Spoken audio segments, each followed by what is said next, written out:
नमस्कार प्यारे बच्चों, मैं आपका अपना नितिन विजय फिर से आया हूं। जेई मेन 2022 अपना हो गया है खत्म और हमें पता पड़ने लगा है, आंसर कीज देखकर ये अंदाजा लगने लगा है कि हमें कितने नंबर आ रहे हैं या आने वाले हैं।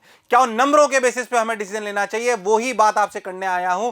चाहे आपको कड़वी लगे पर दवाई तो आपको पीनी ही पड़ेगी, इसमें कोई शक वाली बात नहीं है।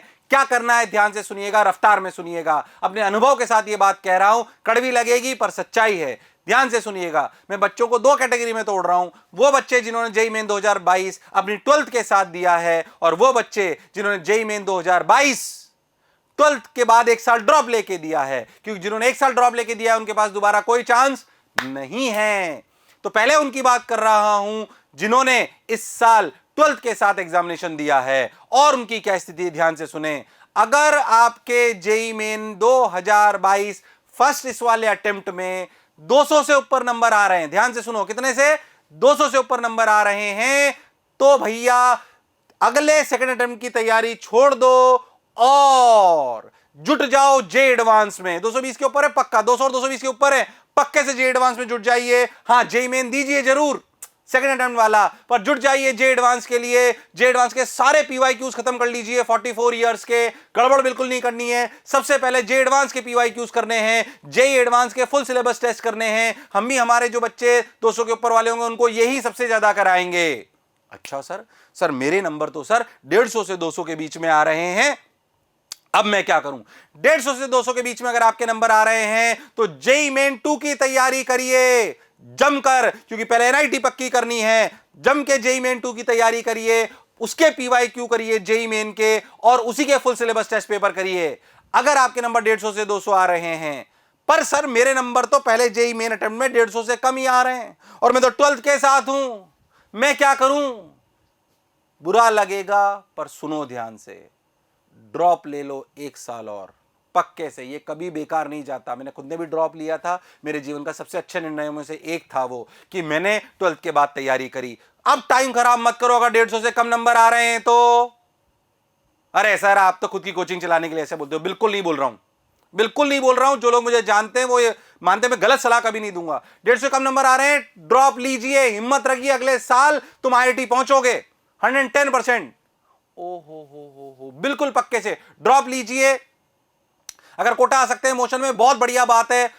मैं गर्व के साथ कह सकता हूं कि 13 का परसेंटेज सिलेक्शन हमारा देश में बेस्ट होता है, बेस्ट 110%। हम उस तरीके से पढ़ाते हैं, हमारा सिलेक्शन रेशियो सबसे ज्यादा है 110%। मैं आपको दावे के साथ ये बात कह सकता हूं। उसके बहुत सारे कारण हैं, उस पर मैं अभी नहीं जाना चाहता हूं। पर सर हमारे पास तो कोटा आने का पैसा ही नहीं है।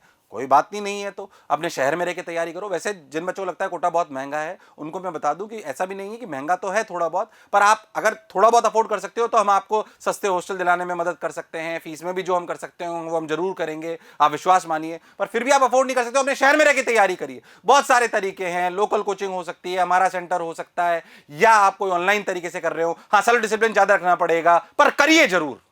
ऐसा नहीं मैं इसे बुलाने के लिए आपको यहां पे काम करो, करिए जरूर। ये गड़बड़ मत करना कि नहीं करेंगे। और यहां आ सकते हो तो हम आपको बेस्ट सुविधाएं मिनिमम कॉस्ट में भी दिलवाने का प्रयास करेंगे, और आपको अफोर्डेबिलिटी है तब तो कोई चिंता ही नहीं है।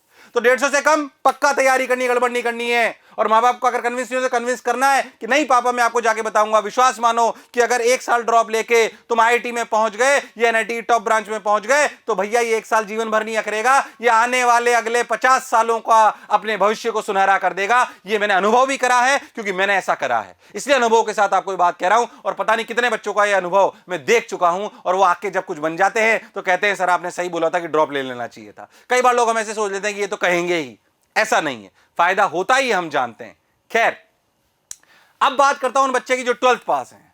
12th पास में अगर फिर से जिनके 200 से ऊपर नंबर है, जे एडवांस में जुट जाइए। 200 220 के ऊपर नंबर है, जे एडवांस में जुट जाइए, गड़बड़ मत करिए, जे एडवांस में जुट जाइए और पीवाईक्यूज करिए जो मैंने अभी बोला, 44 इयर्स के, और फुल सिलेबस पेपर करिए अब, और सवालों के थ्रू ही रिवीजन करिए 110%। क्योंकि अगर आपके जेईई मेन में 200 के ऊपर नंबर आ रहे हैं तो इसका मतलब थ्योरी तो आपकी काफी क्लियर है। अब आपको सवालों के थ्रू अच्छे अच्छे सवाल करने हैं और उनके थ्रू ही रिवीजन करना है।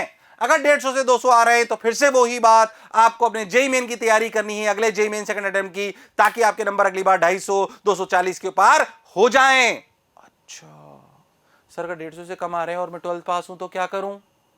क्या सर मैं सब छोड़ दूं? नहीं, हमें दूसरा अटेम्प्ट नहीं मिलेगा एडवांस का, तो हाँ जेई मेन का फिर भी मिल सकता है, एडवांस को तो नहीं मिलेगा। अगले जेई मेन के लिए, है ना, मतलब बेसिकली हमारे लिए यही साल है अब।